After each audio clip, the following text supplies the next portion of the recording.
I'm here on Queen Street West in Toronto to meet up with the Strumbellas at the historic Cameron House. We're going to talk about their top 5, top 40 records. A little bit of an unexpected choice, and I'm very stoked. See you in there.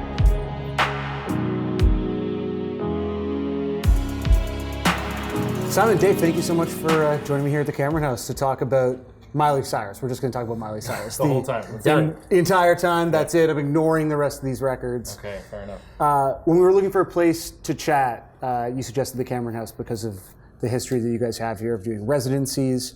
Can you tell me a little bit about your relationship to this historic venue? We started playing here very early on, and we started doing residencies here, and that was the moment when I think we started to get pretty good. And then also, so it's kind of like home for us, but also I did a few shifts behind the bar, and then I got like soft fired. Like I didn't get like you're fired, get out. I got more like, we'll let you know like when the next shift is. What was like your particular weakness as a bartender? I think like just in like an all around, all facets weakness. Oh, okay. Like organization, speed, remembering stuff, making drinks, like just okay. All, so across the board, you were not suited for it. Yeah, I think so. Yeah. Some level, and you guys really did have a uniquely wild 2016. But then there's like little things. So there's like, you get the tour bus, you have, the single that blows up astronomically, but you also get to do things like play shows with Blink-182. Was there anything else that was unexpected like that? So like, it's great to get the tour bus, but was there something where you're like, I didn't have this in the back of my mind that I would achieve this sort of bizarre little piece? I had the most awkward encounters ever with what I consider celebrities this year. I'm the worst with like my musical idols. So like I met Alex Ebert from Edward Sharp, and just I came on way too strong, and he totally doesn't like me anymore. He probably loves you. Well, I'm no, sure. I just came on too strong. I always do that, and like with little things, like I saw Tom Morello. So when you see Tom Morello, you go up and you want to meet him. So I was like, "Hey man, how's it going?" He's like, "Hey," I'm like, "I just wanted to say I met you." He's like, so. The context of this show and why I wanted to talk to you guys is it's called According To. And what we wanted to try to do was talk to different artists about influential genres. And if you're a casual fan of Americana, what are like the top 5 records that, according to you, like someone should check out, that they really want to listen to? Why top 40 pop music? Well, we might have different answers. For me, this record that we just made was what I call a failed pop record. Yeah. Like when we kind of set out to do it, I mean, I'll speak for myself. I was trying to make pop music. So I was listening to a lot of the artists that the albums, and that was the goal. But then for me, it didn't turn out to be a pop record because, our Strumbellas vibes came into it and we didn't know how to make pop music. So it kind of became like this hybrid of whatever it is. So that's why I would say these top 40 records that we're about to see, because that's all I was listening to, and that's what I was just trying to do when I was doing my share of trying to make this record. I was trying to make a pop record, and it just didn't turn out to be a pop record. So, well, let's dig into what you guys kind of consider to be sort of top 5, top 40 records according to the Strumbellas. Let's start with one of the ones that's like an easy one for the people, which is kind of the classic Michael Jackson's Thriller. When we went to make this video for Spirits, what we said to the director was, you know how Thriller scared kids? Can we try to scare kids too? I watched it whenever I was 12. Yeah. It scared the poop out of me.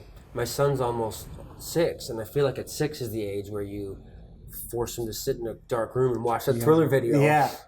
Yeah, I have very specific memories of listening to this. I have 2 older sisters, so I have memories of being a kid and listening to it around when it came out, and me and my sisters like sitting on the couch and doing like silly dances and stuff. So I remember this when I was a kid, and then and it sort of lived in that time for me. And then it was only later, sort of more recently in the last few years, that I went back and just thought, it's insane how good it is. It's insane. Yeah.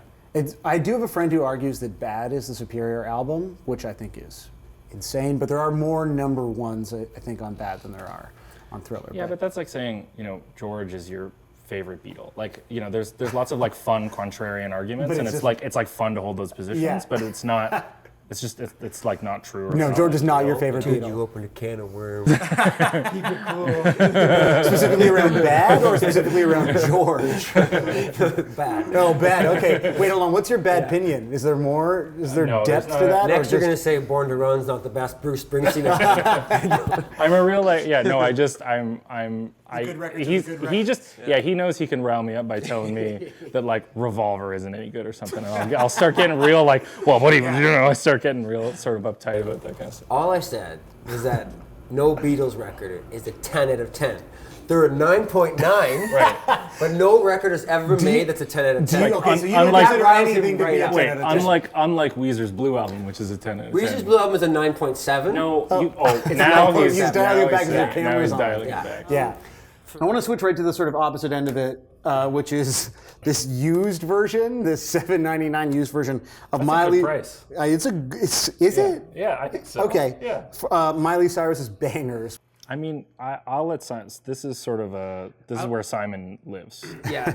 You live in Thriller, he lives in Bangers. Yeah, I live in Thriller Yeah. and Katy Perry, and Yeah. Simon lives in. That's a good point. I've never actually listened to the record per se, But Wrecking Ball. but Wrecking Ball is a great track. Yeah. And Yeah, I think in all seriousness, like some of the songs from these records lived huge for us Yeah. for like over a year in terms of how we were thinking about making music we were listening to, music we were like playing 17 times in a row as we were walking Yeah. around, and yet you don't necessarily experience track 14 on the record. You don't right? go that deep on Bangers. But it's kind of how pop music works, or at least how it works for us, is you just become obsessed with like 3 songs on the record, and the rest of it doesn't necessarily hit. And if somebody asks me what I do when I try to make songs, it's big drops and simple melodies. That's what I love. Yeah. And so you can't get better drop than Wrecking Ball. Yeah. So I'd be on the phone with the producer of our record numerous times and Yeah. be like, "How are the drops on the record? Have you listened to Wrecking Ball today? Because if we're not there yet, let's keep working." So that song and that moment, because I know that the exact moment you're talking was about. a huge inspiration. And that was a for reference this point record. for you, and you're talking. Okay, that's 5 awesome. seconds of this record was a huge inspiration for Yeah. our entire album. I mean, that's awesome, Yeah. man. So that's why I picked this one. Yeah. So yeah, who's the Katy Perry fanatic?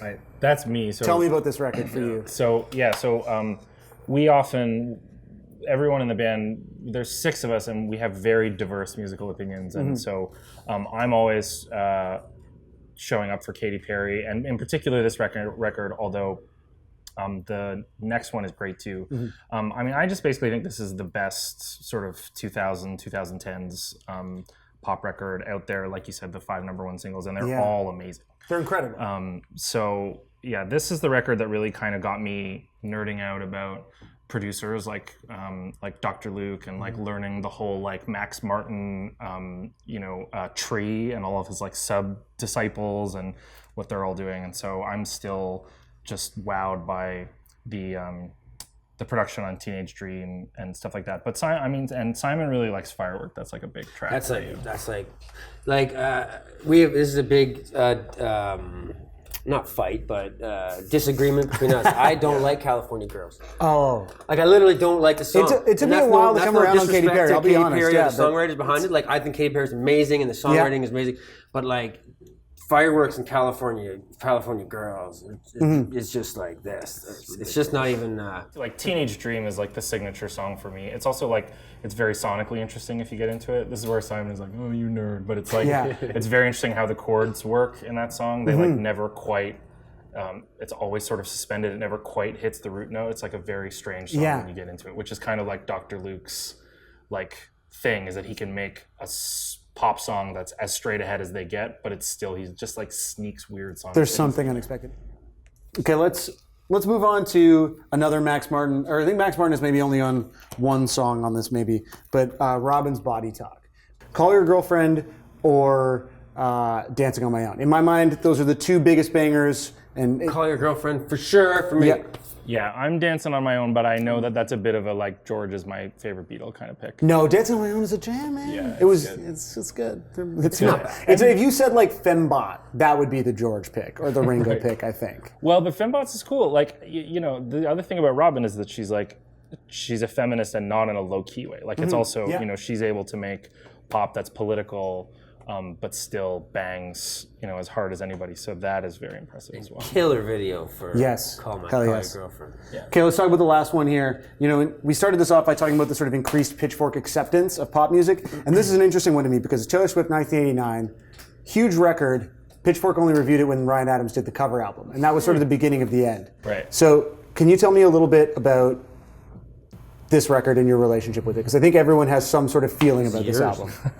Yeah, so this was a big album just for the band. If our drummer Jer and our guitarist John were here, they would talk about playing this all like the summer that it came out, and we would be on tour in our touring van, and we'd hear like "Shake It Off" on the radio, and then it would. And then it would finish, and then we'd start scanning for like blank space. Like we were like, there was like just a band-wide obsession with this record, and so whereas like I still kind of carry my Katy Perry torch, a bunch of guys in the band would talk about how Taylor Swift is the best, and that this is the best record out of all of them. All right, well, guys, thank you so much for taking the time to chat about Taylor Swift and Katy Perry and Miley Cyrus. And Totally, we're happy to be here. yeah, I really appreciate it. And enjoy the rest of your day drinking at the Cameron House. Don't go behind the bar because I think that would be a huge mistake. And enjoy all your records. Okay. I'm gonna jump out of the frame casually. Awesome. Guys, that was really fun. Thank you so much. I really appreciate it a lot. Thanks, man.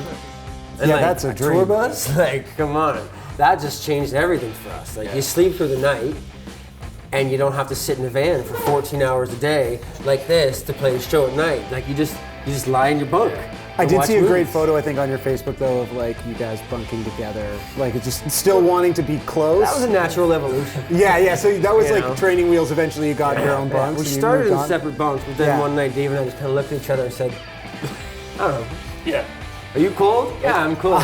Like speaking of it though, can we get a little? Yeah, you guys are. This is. Can you sort of? Just No, I can't can't. really- This is how it's gonna be.